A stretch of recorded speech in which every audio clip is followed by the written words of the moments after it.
Salut à tous, on se retrouve aujourd'hui pour une nouvelle vidéo plutôt exceptionnelle puisque je vais pouvoir vous présenter la GTX 970 de chez MSI qui vient tout juste d'être officialisée et qui utilise leur tout nouveau système de refroidissement TwinFrozer 5 ainsi que l'une des deux dernières puces graphiques Maxwell officialisées par Nvidia. Alors dans cette vidéo, on va d'abord s'intéresser un petit peu aux informations qui sont présentes sur l'emballage puisqu'on a des nouveautés qui sont annoncées à ce niveau-là, pour ensuite nous intéresser un petit peu au système de refroidissement et à la carte graphique en elle-même, pour finir sur les performances que l'on peut obtenir avec ce GPU en particulier.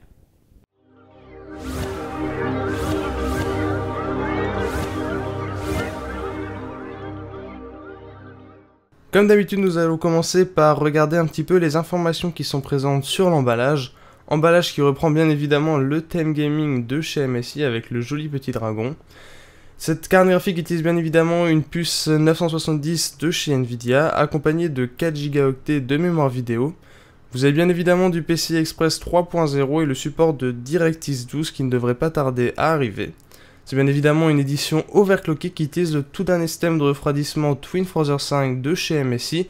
Ce système de refroidissement apporte pas mal de nouveautés par rapport au TwinFrozer 4. Vous avez déjà un aperçu de certaines de ces nouveautés à l'arrière de la boîte, mais nous on regardera tout ça une fois la carte sortie de son emballage.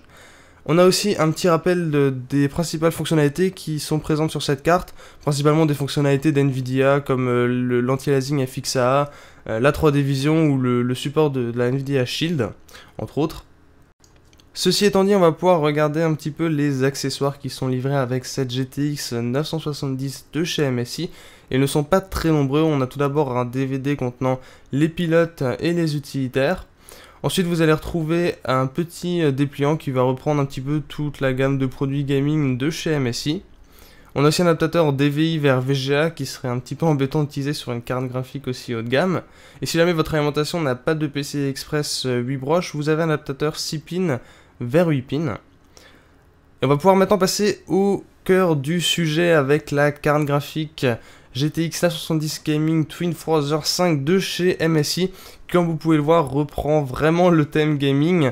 C'est un thème qui va maintenant un peu plus se rapprocher de la série Z97 au niveau des cartes mères avec ses griffes qui sont présentes. On a deux imposants ventilateurs de 10 cm de diamètre.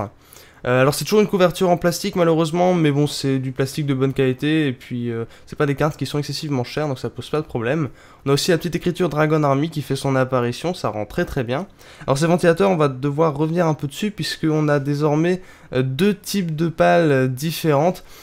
Vous avez plutôt des pales qui vont permettre de capter un maximum d'air de l'intérieur de votre boîtier, tandis que les autres vont plutôt essayer d'optimiser la pression vers le bas pour accélérer le flux d'air. Donc ça c'est censé augmenter les performances et permettre de faire tourner les ventilateurs plus lentement aussi pour une meilleure dissipation thermique. Il est aussi possible de régler indépendamment les deux ventilateurs. Et d'ailleurs au passage si jamais la partie gauche de la carte graphique est plus fraîche par exemple, le ventilateur de gauche ne s'allumera pas, tandis que celui de droite tournera. Donc ça c'est très pratique et aussi les ventilateurs ne s'allument pas en dessous d'une charge de 60%. Bien évidemment vous pouvez le désactiver via le petit logiciel que vous avez pu apercevoir juste avant. Sur le dessus vous pouvez apercevoir le dragon ainsi que le logo d'MSI qui s'illumineront lorsque la carte graphique sera branchée à votre ordinateur. Si on regarde d'un peu plus près, vous pouvez voir que ce ne sont pas les cathodiques qui sont en contact direct avec le GPU, mais bien une plaque de cuivre. En fait, ce que va permettre cette plaque de cuivre, c'est de mieux répartir la chaleur émise par le GPU vers les 4 heat pipes de ce système de refroidissement. C'est quelque chose qu'on voyait habituellement sur des refroidissements plus haut de gamme comme les Asus Matrix, donc ça fait plaisir de voir ça sur du TwinFrozer. Si on continue un peu le long de la carte, on peut déjà voir un de ces super heat pipes qui va permettre d'éloigner la chaleur vers l'arrière de la carte graphique. On a aussi nos deux connecteurs d'alimentation, un 8 pins et un 6 pins qui ont été retournés pour faciliter le cable management. Ça on ne le voit pas comme ça en regardant la carte, mais une plaque de métal a été ajoutée pour permettre de refroidir la mémoire de la carte graphique et aussi lui donner un petit peu plus de rigidité, ce qui fait plaisir. On a aussi un second refroidissement passif pour les VRM qui est présent et qui va bénéficier du flux d'air des ventilateurs.